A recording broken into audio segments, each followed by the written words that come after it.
interesting phenomenon in the Indian history is about the time period of the people.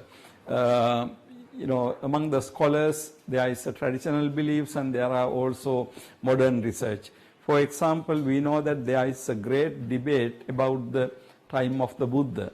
Now, traditionally, the Theravāda tradition, we believe in around the 500 BCE Buddha lived. But more recently, European scholars, Western scholars have come up with idea that in fact Buddha may have lived around 4th century BCE.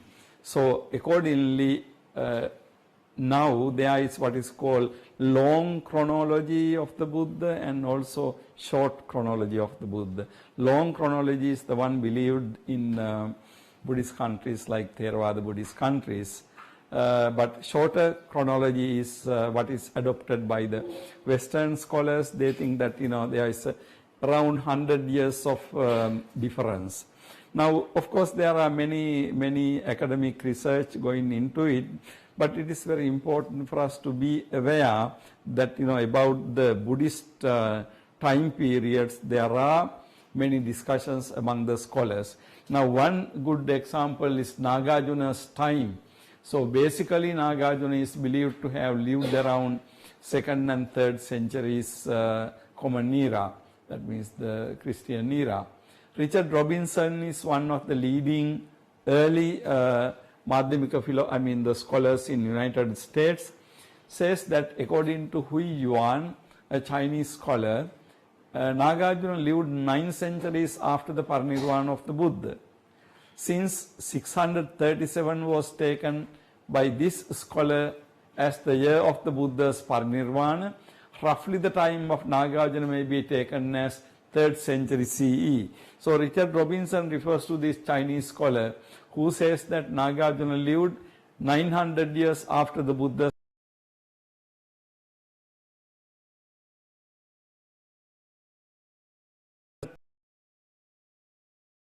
If you add 80 years to that, then Buddha may have born in the 7th century BCE. So taking it to a fairly earlier period in Indian history. However, since 637 was taken by this scholar, by this Chinese scholar as the year of Buddha's Parinirvāna, so when you calculate 637 to 900 years back, then you can take roughly around 3rd century common era. So this is one way to think that Nāgārjuna lived around that period. And then we have next Kumarajiva. Kumarajiva is lived 344 to 413. That means between 4th and 5th centuries. He translated into Chinese a biography of Nāgārjuna. And there is a reference to a Dāgaba. Dāgaba means pagoda, built to commemorate the 100th death anniversary of Nāgārjuna. So Kumarajiva, who lived in the 4th and 5th century, translated the book into Chinese, which refers to about a pagoda built commemorate 100th death anniversary. So if you calculate from there 100 years back, the original book was written in the middle of the 4th century. Nāgārjuna's time could be again 3rd century CE. Now you see that there is no direct evidence or anything. Simply we have to calculate and have certain guesses about when he lived. And then we have T.R.V. Murthy referring to scholars who have studied this matter and accept the date as the 2nd century CE. T.R.V. Murthy, about T.R.V. Murthy I will be discussing, talking to you later. But T.R.V. Murthy is one of the very great Indian scholar who studied Mādhyamika tradition and who wrote a very interesting commentary about it. So according to him, he refers to scholars who have studied this matter and accept the date as 2nd century CE. So basically we believe that Nāgārjuna lived in the 2nd and 3rd centuries around that area. in what is called CE, means common era. So this is, I mean, in order to understand Nagarjuna's philosophy, exactly when he is lived is not very important, but on the other hand, if we want to know the evolution of certain ideas and the origin of certain ideas, it is good to know, have some idea about the time period. So this is basically what we know about the time. Then we will go into Nagarjuna's works. What are the texts Nagarjuna wrote? Now this aspect is also another very, area full of questions, because there are practically about 100 books attributed to Nagarjuna. But we have to really see what are the Nagarjuna really wrote, because possibly, one cannot really write, the more than 100 books in a lifetime, particularly in the ancient time. Maybe that is why they thought that Nagarjuna lived 400 years. Now, if somebody lived 400 years, then we can say that that person can write a lot of books. But, who want to believe that somebody could live 400 years? We don't know that. But anyhow, in China, where Nagarjuna's philosophical school spread at a very early period, it is known as Three Shastra Nikaya, referring to the three main works attributed to Nagarjuna. Three Shastra Nikaya. Shastra means academic work. The word used, Shastra, refers to academic work. In the ancient Buddhist tradition, Sutra and Shastra. Sutra means basically the discourses attributed to the Buddha. Shastra means the secondary works written on them. Okay, so any book is called, any book written about these matters subsequently, other than Sutra. So the Nikaya, when it was transmitted to China, it was called Three Shastra Nikaya. Three means three, Shastra means books. So the books based on Nikaya based on three books, right? Three Shastra Nikaya means Nikaya, or the monastic chapter, based on three books. Three books are Shata Shastra, Madhyama Shastra, and Prajñāpāramitā-sūtras. Sometimes it is known as Chatur Shastra Nikaya. Chatur Shastra Nikaya means, Chatur means four.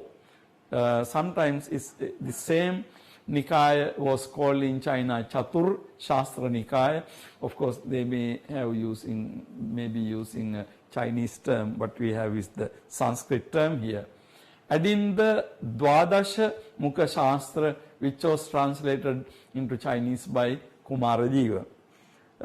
So now what this has to do with Nagarjuna's works is this: if the Nikaya was transmitted to China at a very early period, and if it was named Three Shastra Nikaya, Nikaya of three books, then we can assume that Nagarjuna wrote these three books. Or if we say that Nikaya was Chatur Shastra Nikaya, Nikaya of four books, then we can also think that Nagarjuna wrote this. So we can safely say Nagarjuna wrote these three books or four books. Okay. Now again, you can see that how we come to these conclusions, because there is no direct evidence. Now this last one was translated by Kumarajiva. When we talk about the Chinese Mahāyāna, particularly the Indian literature in China, Kumarajiva is one of the most important names, because Kumarajiva seems to have translated huge number of books. Actually, story says that Kumarajiva was somewhere born in this between India and China, what is called Central Asia, and Jiva was such a gifted person, clever person. The Chinese emperor took him almost by force and kept him in the palace, giving all the facilities and the comforts, and got groups of translators were working under Kumaradevi. So therefore Kumaradevi is one of the leading Sanskrit text into Chinese language. Okay. Then according to Nāgārjuna's biography in Chinese, now this Chinese biography translated by perhaps Kumaradeva, the following works are attributed to him. Upadesha Sastra in 100,000 stanzas, Buddha Marga Alankara and Mahāmatir Upaya Shastra in 5,000 stanzas, Madhyamika Shastra in 5,000, Madhyamika Shastra in 500, and Akutobaya Shastra in 100,000 stanzas. So according to this Chinese biography, these are the attributed books attributed to Nāgārjuna. And much more perhaps important information is, according to Taranatha, Nāgārjuna wrote 5 books: Mūlamadhyamakakārikā, Yukti Shataka, Shunyata Saptati, Vigraha Vyavartini, and Vaidalya Prakarana. Bustong adds Vyavahara Siddhi to these 5. Since all these texts have similar content, many scholars believe that these may be attributed to Nāgārjuna safely. Now, historically it is an interesting thing. When there are hundreds of books attributed to one author, how are we going really to decide, which ones were written by which author?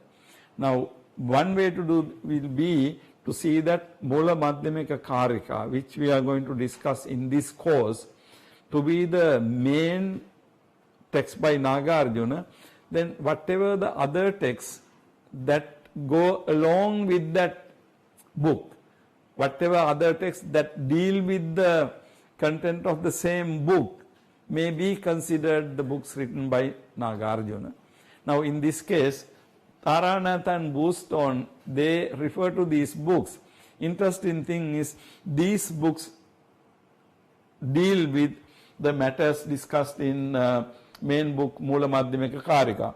So Nāgārjuna's main work is Mūlamadhyamakakārikā, and then Yukti Shataka, Shunyata Saptati, Vigraha Vyavartani, Vaidalya Prakarana, and also Vyavahara Siddhi. Now these books may be considered to have been written by Nāgārjuna because the content is pretty much similar.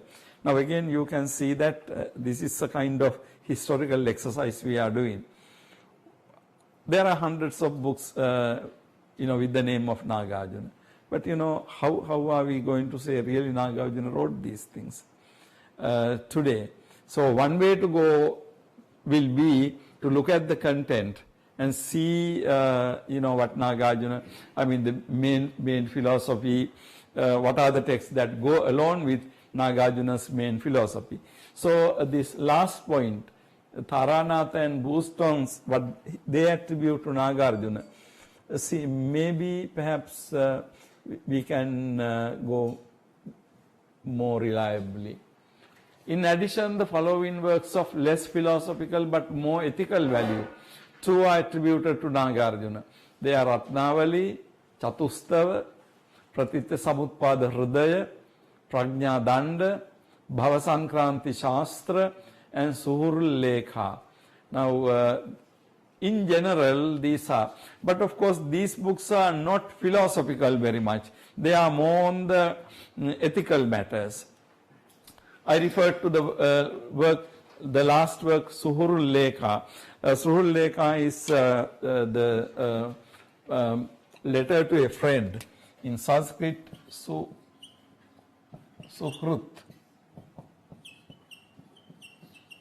Suhrut in Sanskrit means friend. Suhrut. Lekha means letter. Letter to a friend. Now this book has been written, we believe that Nāgārjuna wrote it to one of his friendly kings. He advises the king how to be a good king, how to rule country righteously, and so on. So this is attributed, but of course it has not very much to do with the philosophy of shunyata or emptiness. And then another important book in this connection was earlier we see in our earlier analysis, I gave you this work.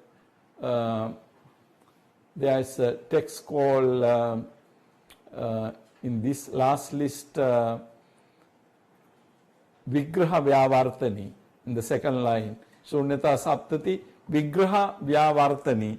Now this Vigraha Vyavartani is another very interesting and important book attributed to Nāgārjuna, where Nāgārjuna answers the critical questions raised by his opponents. So Vigraha Vyavartani. Vigraha means adverse criticisms. Vyavartani means to get rid of them. Okay, we go to the second paragraph. Works attributed to Nāgārjuna are so numerous that not all such works can be of one author. Usually scholars go by the consistency of the philosophy found in the MMK. MMK means Mūlamadhyamakakārikā, and works that follow that line of thought. Now, what that means, how are we going to decide which texts were written by Nāgārjuna? Now, one criterion is for you to go by the consistency of the philosophy found in the Mūlamadhyamakakārikā and works that follow that line of thought. That means, if you take Mūlamadhyamakakārikā as the main text of Nāgārjuna, then whatever the other texts that go along with that, that agree with that, can be Nāgārjuna's works. Now, it is very interesting. Historically, it's not an easy thing to decide. Other books were not written by Nāgārjuna. And we go by the consistency of the ideas. Sometimes even that criterion is not going to work. I will give you a modern example. You may have heard of this modern Western philosopher called Ludwig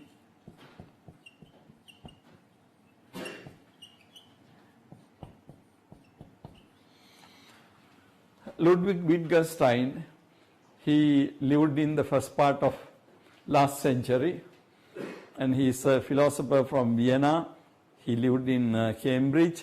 Now, in Ludwig Wittgenstein philosophy, there is a very interesting aspect.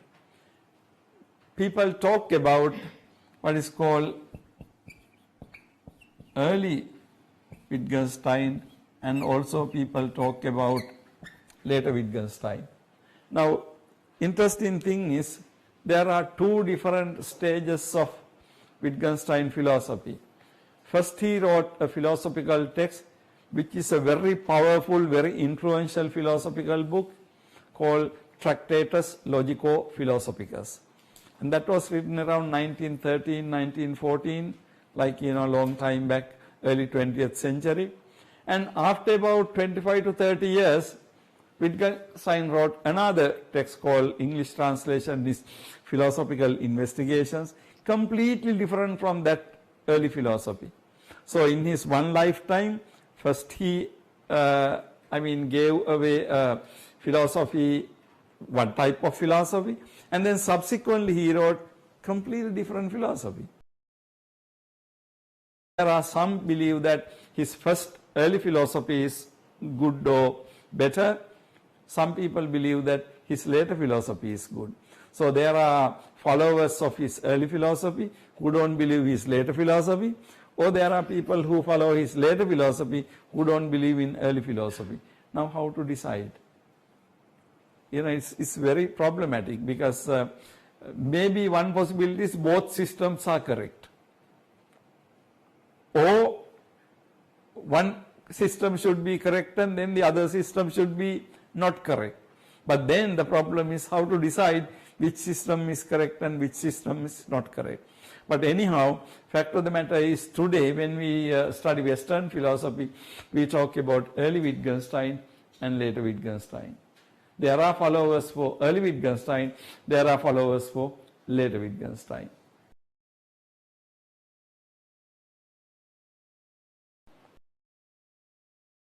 By consistency, because somebody can write a text and maybe after that he can change his mind and write completely something different. So this is a tricky problem. Now if you take any person's life, you can take something like this. You start from here, and then this is the middle point, and then you gradually go down, and then by this time you are pretty old. Now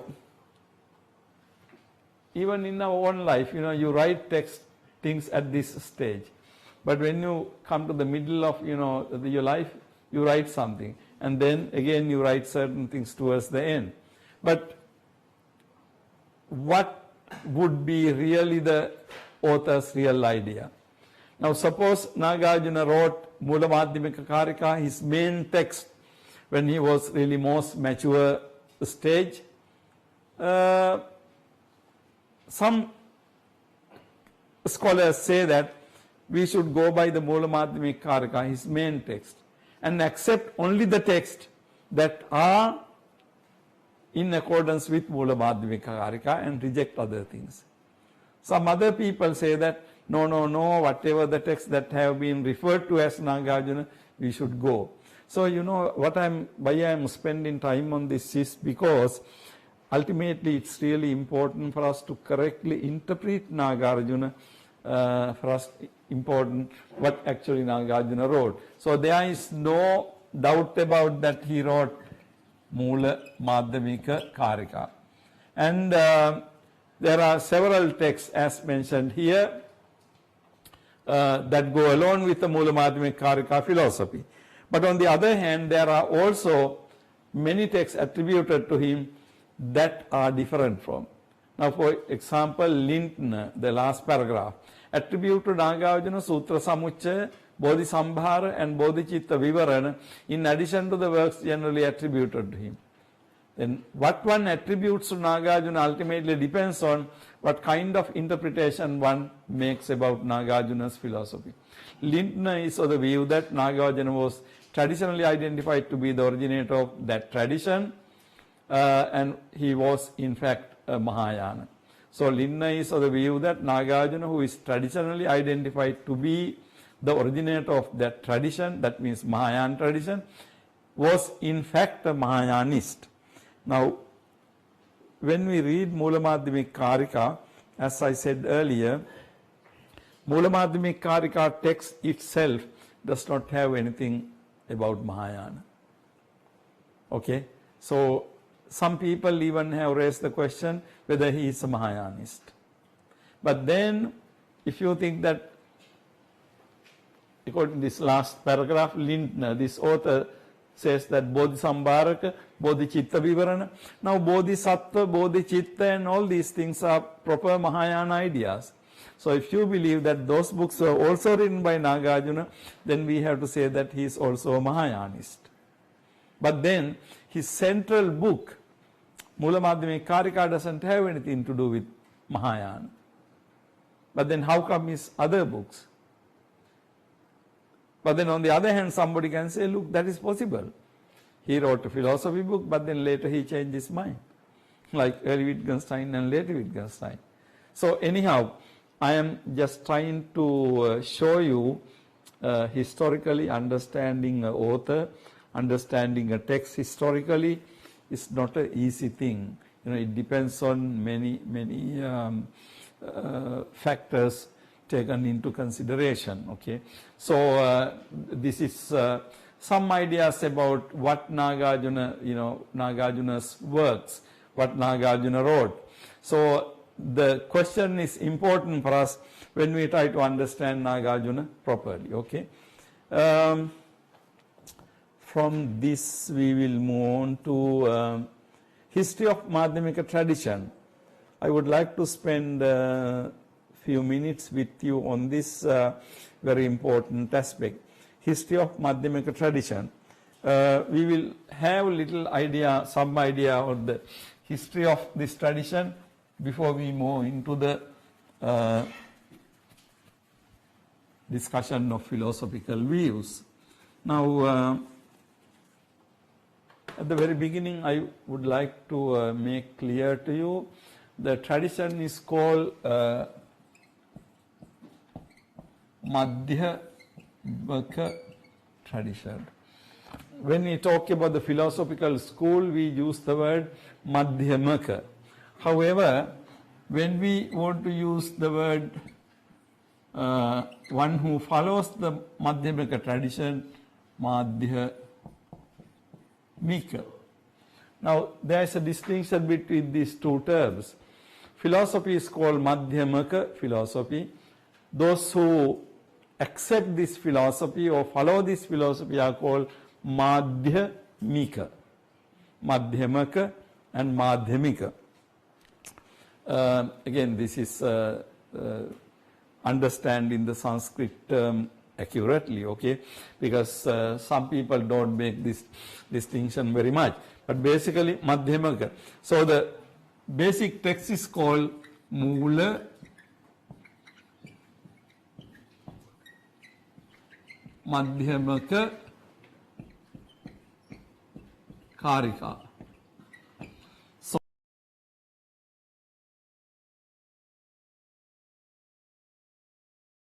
school is Madhyamika school. However, Mādhyamika means the person who accepts the Madhyamika philosophy is called Mādhyamika. We will see how this, there are 4 different stages of this philosophy. Basically, we have started in India around the 2nd century CE. Madhyamika went to China in the 3rd century. And there the texts were translated and commentaries were written in Chinese and got established there. The sect lasted till the 9th century, but the basic text of Madhyamika are studied in Chinese Mahāyāna tradition. Madhyamika went to Tibet around the 8th century CE, Common Era, and the primary texts were translated in Tibetan and commentaries were written. The greatest Madhyamika teacher in Tibet was Tsongkhapa, who lived in 14th and 15th centuries, whose Gelugpa sect has Madhyamika as its main philosophical basis. In this manner, history of Madhyamika combines India, China, and Tibet. So that is one aspect of that. According to T.R.V. Murthy, there are 4 stages of the Indian development of Madhyamika. Okay, before we come into that, we will spend a few minutes on this, the Chinese phase of Madhyamika tradition and the Tibetan phase. Madhyamika tradition went into China fairly early period, because if Nāgārjuna lived around 2nd century Common Era, by the 3rd century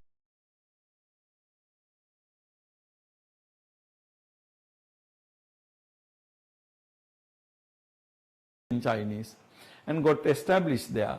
The sect lasted,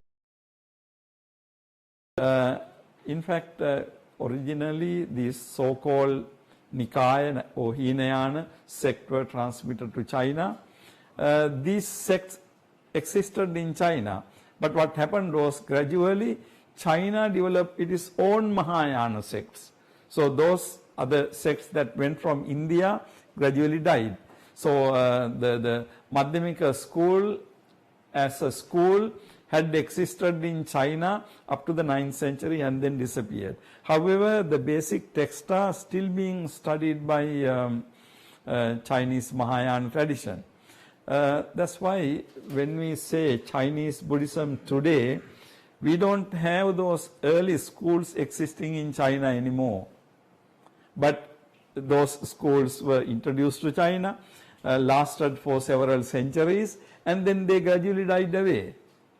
However, today what you have in China is basically the Mahāyāna schools that originated in China. And those schools were transmitted to Korea and Japan. Some people say they first transmitted to Korea and then to Japan. But Japanese scholars don't want to think that, it was transmitted from Korea to them. They would rather think, so there are some controversies about that. But it looks like historically texts were transmitted first to Korea and then to Japan. But original Nikayas existed for some time and then they disappeared. In this case, this existed up to the 9th century, although the doesn't exist. Mahāyāna tradition still. And then we have the Tibetan. Of course, the Buddhism went to Tibet around 8th and 9th centuries because of the Islamic invaders and attacks. And the primary texts were translated, again texts were translated into Tibetan and commentaries were written. The greatest Madhyamika teacher in Tibet is Tsongkhapa. The Gelugpa sect, actually Gelugpa sect is one of the sects existing even today. I think the present Dalai Lama belongs to Gelugpa sect, has Madhyamika as its main philosophical basis. Now this is important. The only country we can say that Madhyamika philosophy school, exists as a school is Tibet really. Because in India, of course, it doesn't exist. In China or any other place, it doesn't exist as a school or Nikaya. As a Nikaya, it exists only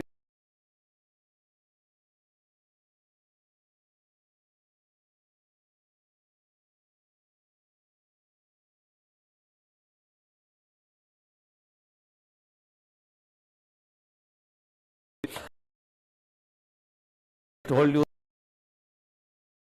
traditions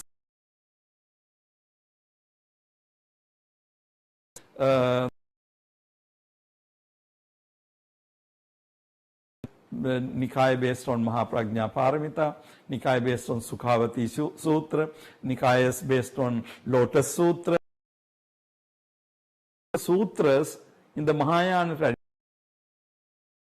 there are we don't have Nikayas based on the Sutra.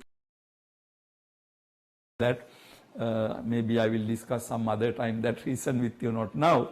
But anyhow, in Tibet you have Gelugpa sect having Madhyamika as its main philosophical basis. In this manner, the history of Madhyamika combines India, China and Tibet. So if we are really to study the history of Madhyamika tradition, we have to combine India, China and Tibet, because in these all three places, in India it originated, in China it existed as a school, in Tibet it exists still as a school. And then China and Tibet are very important in Buddhist studies. In China, you know that so many texts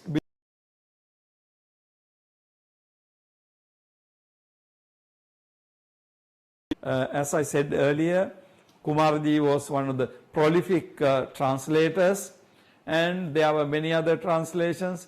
King supported translations. So a lot of Buddhist books were translated into Chinese. But then all those books do not mean that they are Mahāyāna texts, but they belong to all the other sects. But the Chinese were so great in that they translated these texts into Chinese. Now you know about Faxian and also Hyun Sang. Recently I saw a very nice movie made on Hyun Sang. I think it's available in online. Some of you can watch, how Hyun Sang, Xuan Sang came from China to India and studied. It's an interesting movie. So they took this text.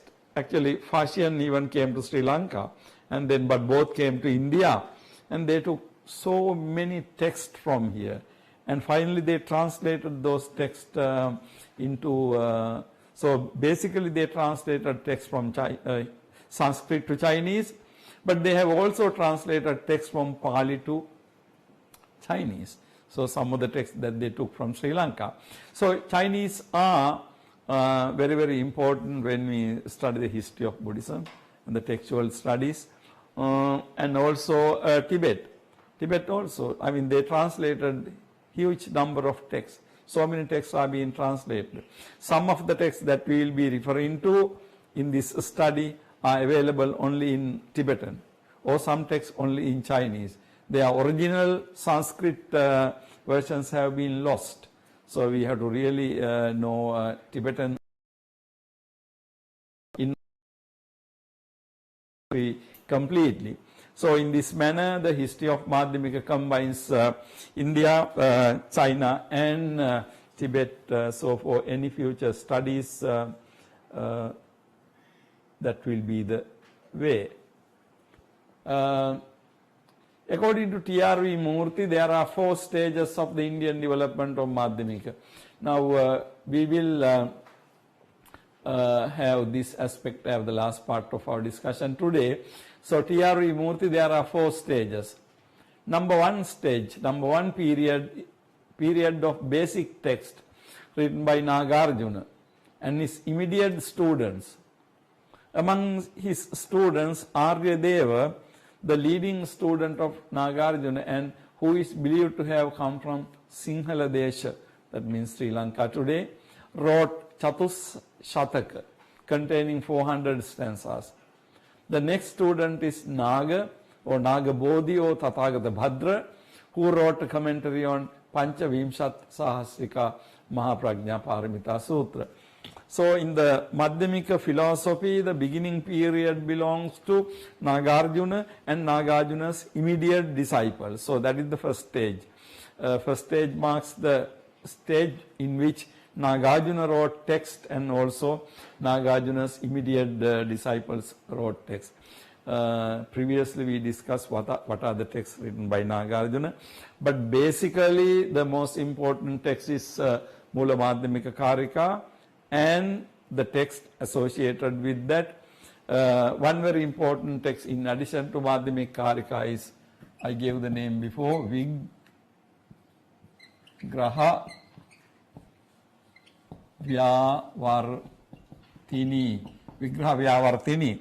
This is a text in which Nāgārjuna answers the criticisms of his opponents. So Mūlamadhyamakakārikā and Vigraha Vyavartani. So these texts belong to the first period of the development of Nāgārjuna's philosophy in India.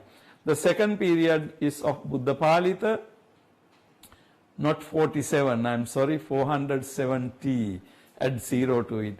Period of Buddhapālita 470 to 540 and Bhava Viveka 500 to 507. So Buddhapālita seems to have lived 5th and 6th centuries. Bhava Viveka has lived in the 6th century, who wrote commentaries to Nāgārjuna's MMK. MMK means Mūlamadhyamakakārikā. Buddhapālita's commentary is available only in Tibetan. So Buddhapālita's commentary is seen only in Tibetan because its original Sanskrit text is lost. And it establishes Nāgārjuna's Mūlamadhyamakakārikā as presenting a prasangika view.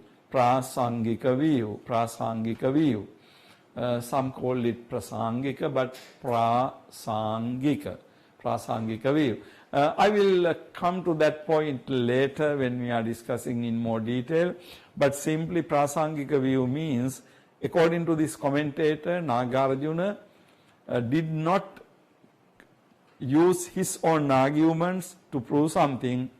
He simply used his opponent's arguments and the weaknesses of those arguments in order to disprove them. In other words, Nāgārjuna did not use his own argument to disprove them. He took the weaknesses of their opponent's arguments themselves to show that those arguments are wrong. So that procedure is called prasangika. And then we have Bhava Viveka, who wrote the Prajñāpāramitā, that is of course available in Sanskrit, and established Swatantrika tradition of interpretation. Now there are 2 main traditions of interpretation for Nāgārjuna's Mūlamadhyamakakārikā. So this prasangika view means to disprove something without producing your own arguments. Now Swatantrika, Swa means one's own, Swatantra means one's own. Swatantra. Buddhapālita said that No, Nāgārjuna's philosophy has to be established by independent argument, not only showing the weaknesses. Now these are two different, the interpretational traditions, available in, for this system. So the second stage is very important period of Buddhapālita and Bhāvaviveka as two different key interpretations. Now this interpretation tradition says something interesting about us, about Nagarjuna's or anybody's philosophy. In ancient India, when you want, so then through a commentary what you do is you come up with a new interpretation. But of course what you do is writing a commentary.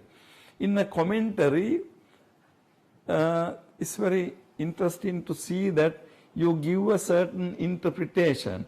You say, okay, this is what Nagarjuna is saying in this text. Now, later we will talk a little bit in more detail about interpretation. But the point I want to make very briefly at this moment is, you write a commentary on a text and you give an interpretation. Say that, okay, this is what he is doing. But then somebody else writes another commentary and says, no, this is what he is doing. Now, who is telling the truth? That's a challenging question, because we always, we can look at a text and we can give an interpretation. We read the book and we can give an interpretation. Not only that, you look at the painting and two people looking at the painting and one person says that this painting says this. The other person would say, no, this painting says something different.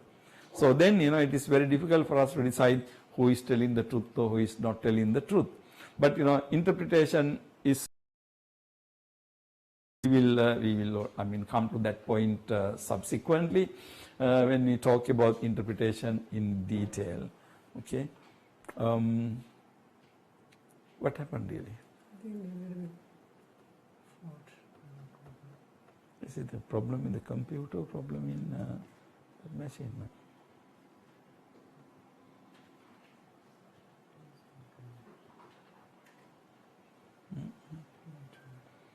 No, I think that the transmission, it doesn't go. This is not this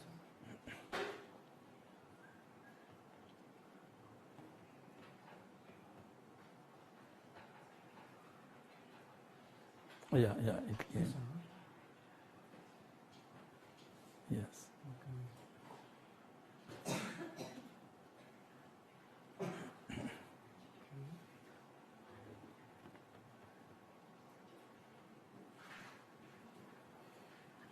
Okay.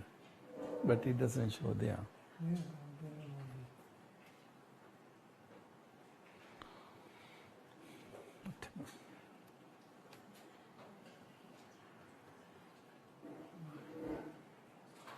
Maybe we go without that then for the time being.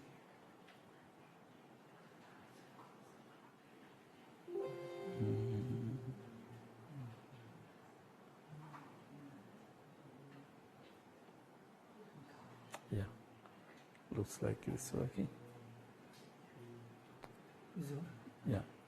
Yeah, that's right. That's the one. Thank you. So this second stage of Buddhapālita and Bhāvaviveka are very important. I will give you detailed analysis of these two systems later, because it has direct relevance to what we are when we are reading Nagarjuna's text. But for the time being, it is just to remember that these two main interpreters of Nāgārjuna. Then the third stage is marked by Prajñāpāda, commentary by Chandrakirti, who established Buddhapālita's Prasangika interpretation of Mūlamadhyamakakārikā. Then we have Shantideva, who wrote Shiksha, accepted Chandrakirti's Prasangika interpretation. So in fact the greatest commentator, considered to be the greatest commentator by critics is Chandrakirti. Chandrakirti's commentary's name is Prasannapada. Now in Prasannapada, Chandrakirti established or reaffirmed the interpretation that was presented by Buddhapālita, namely the Prasangika interpretation of Mūlamadhyamakakārikā. Actually, this is interesting because interpretative tradition holds that Nāgārjuna did not come up with his own philosophy. What he did is just demolishing other people's philosophies. But that gave a negative idea about Nāgārjuna's philosophical methods. You demolish other people's views, but what about your own view? Why do you demolish other people's views? So, there is a question about that sort of interpretation, but we will talk about it in detail later. Somehow or other, that interpretation was established by, proposed by, you can say, Buddhapālita, and then subsequently in his commentary, Prasannapada Chandrakirti is the one who really established it. Now, this way of interpreting Nāgārjuna philosophy has some kind of leading to final conclusion about his philosophy. Namely, if you think that Nāgārjuna is demolishing all the views held by all the other philosophers, then they interpret maybe Nāgārjuna is saying that any view cannot really contain the right philosophy. Or right philosophy cannot be expressed by words. That's why Nāgārjuna demolishes all the things, but he doesn't come up with his own philosophy. That type of interpretations have been proposed. That is the third stage. And then we move on to the last stage of the Indian development of Madhumika is marked by Shantarakshita and Kamalashila, who are believed to have proposed Yogāchāra and Madhyamika combination. Now, these are the two Mahāyāna traditions, Yogāchāra and Madhyamika and Yogāchāra. Shantarakshita and Kamalashila are believed to have proposed this syncretism or combination of these two traditions. The word used in the academic writing is the word, English word is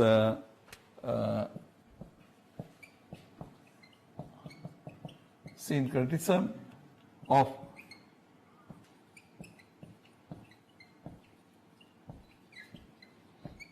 Madhyamika and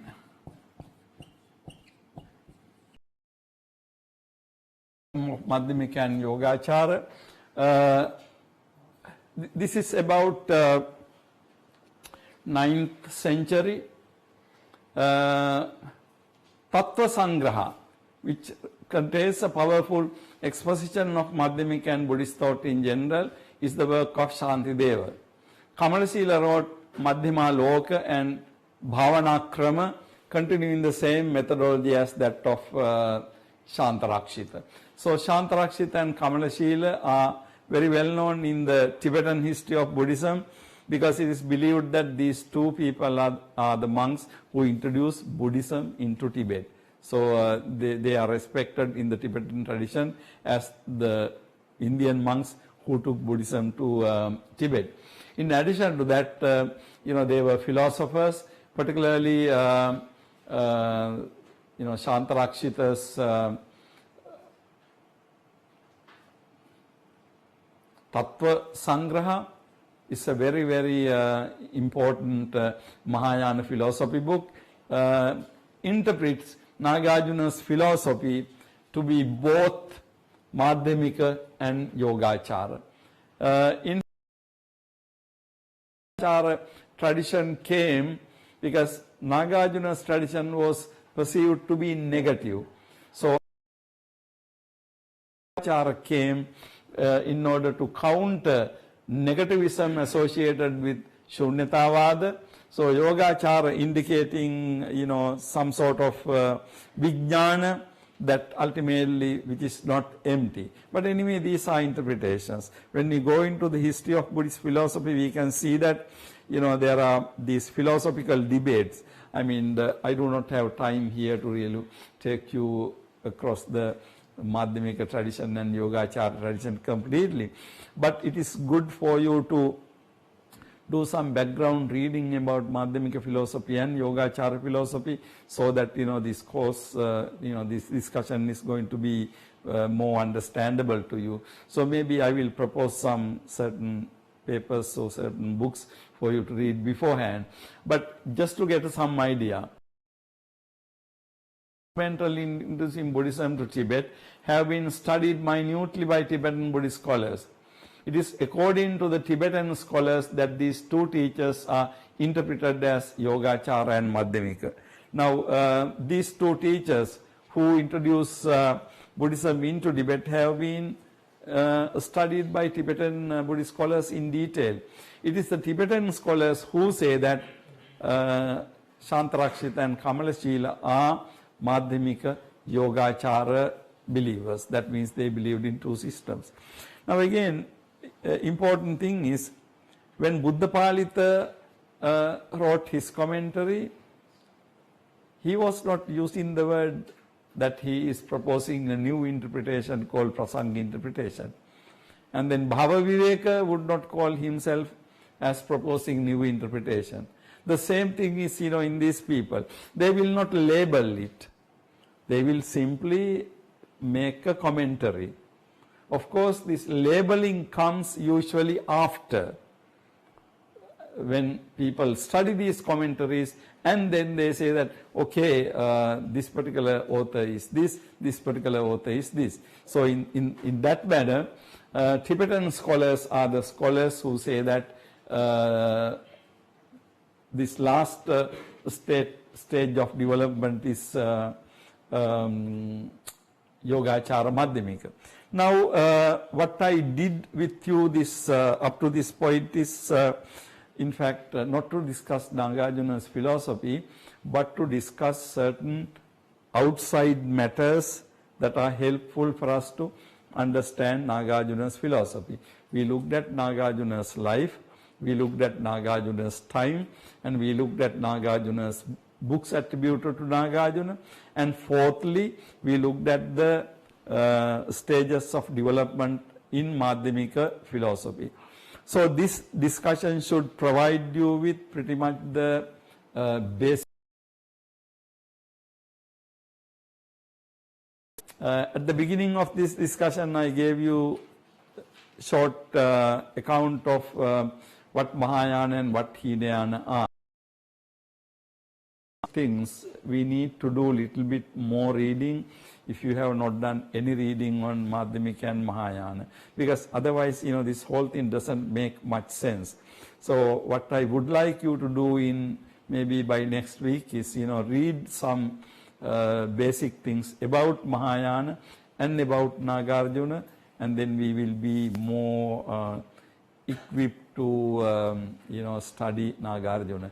Because ultimately, I'm going to read the text with you, but not again next week, because next week again I'm going to talk to you about some more background things and to whom Nāgārjuna responding, and what is his philosophical basis.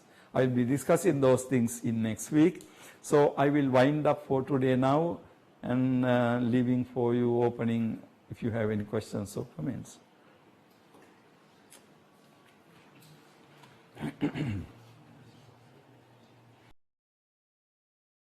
Questions for you?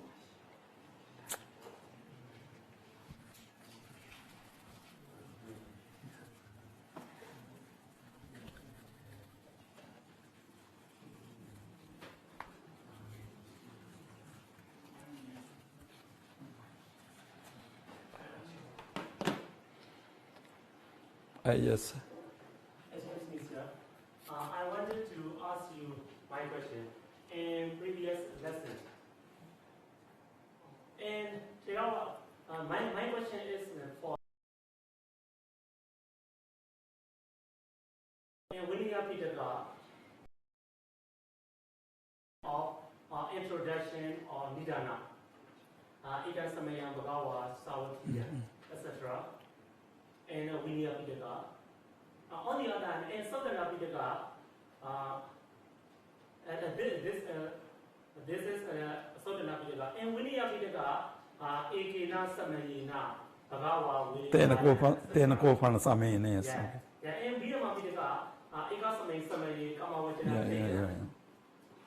Okay, I want to know in Mahāyāna text, how many kinds of introduction? Okay.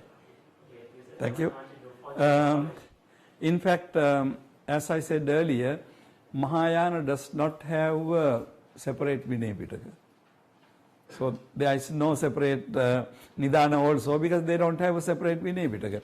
Mahāyānists follow Mūla Sarvastivāda and Dharmaguptika Vinaya. Some Mahāyānists follow Dharma. Follow the same Vinaya with minor difference.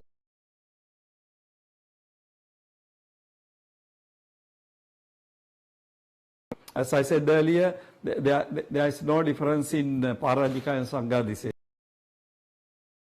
Answering your question, Mahāyānists don't have a separate Vinaya, so there is no separate beginning for them, like Tenakopan Samen or something like that. And for Abhidhamma also, Mahāyānists don't accept Abhidhamma, so they don't have Abhidharma Pitaka. So they have only Sutra Pitaka, and the Sutra Pitaka Nidana is very much similar to Theravāda Sutra.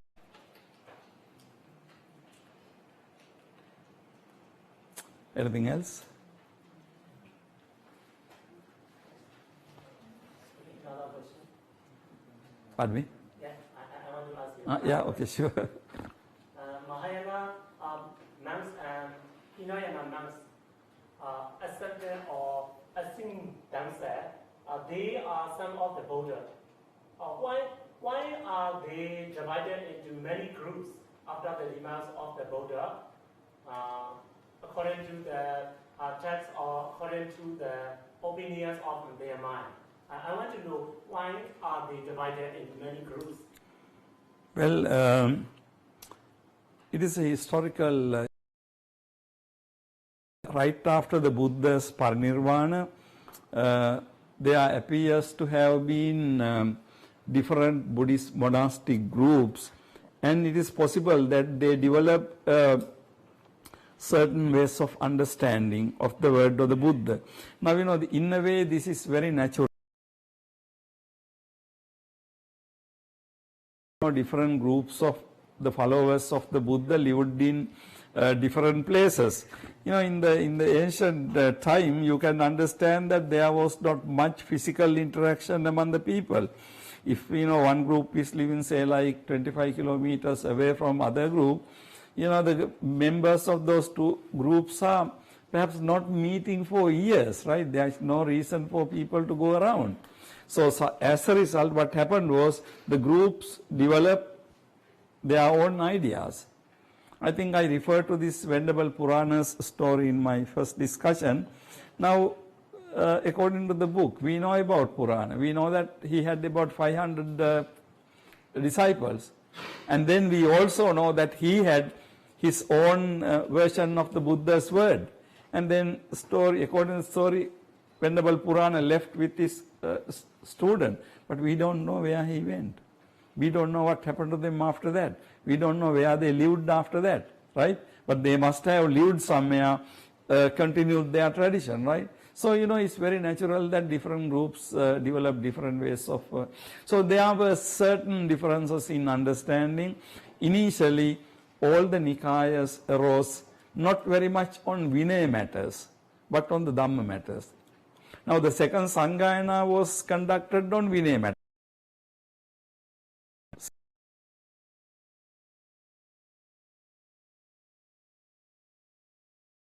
There was no split. Okay. Believe that, after the first Sanghayana, Sangha broke into Nikayas. That is not very correct. Because in the first Sanghayana, these 10 Vinaya matters were discussed and resolved and accepted to be wrong, and everybody gave them up. However, different Nikayas started within next 30, 40 years based on the interpretation of the Dhamma. So that's what happened. And out of those different interpretations, initially there may have been about 18, 20 or whatever, and then subsequently there came Vaibhashikas, Autrantika as two leading so-called Hinayana, and then Madhyamika and Yogāchara as so-called Mahāyāna. And Theravāda tradition, in fact, was historically not included among the Hinayana, because Theravāda tradition had existence different from these things. Theravāda tradition existed and then separately, and then it was transmitted into, during the Ashoka's time, into Sri Lanka and other countries. Then it got established in Sri Lanka. So then Sri Lanka became the center for Theravāda tradition. Of course, not only Sri Lanka and the southern India. I mean, Buddha Ghosha, Buddha Datta and all these commentators came from southern India. But we don't have much information about Theravāda Buddhism in southern India. But we know historically southern India was a very powerful center of Theravāda Buddhism. And from southern India to Sri Lanka is very close. So Sri Lanka also was a stronghold of Theravāda Buddhism. But these Nikayas arose basically based on the Dhamma matters, not on the Vinaya matters. I mean, today, if you take Mahāyāna monks and Vajrayana monks, you know that behavior can be a little different. But if you go to Vinaya, Vinaya is no different really.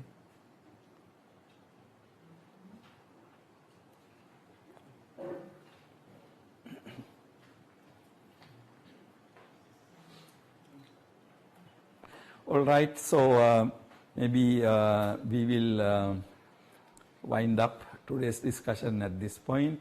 And then tomorrow I will be discussing research methodology starting. And meanwhile, I will try to get the names of some articles or some books for you to read as basic reading to this course, okay? Because otherwise, if you are just very beginner to Mahāyāna philosophy, my doing Nāgārjuna with you will be little too much. So let me see whether I can prescribe you some text for you to read, some secondary sources. Okay, thank you very much. Thank you for the question. Thank you for participating.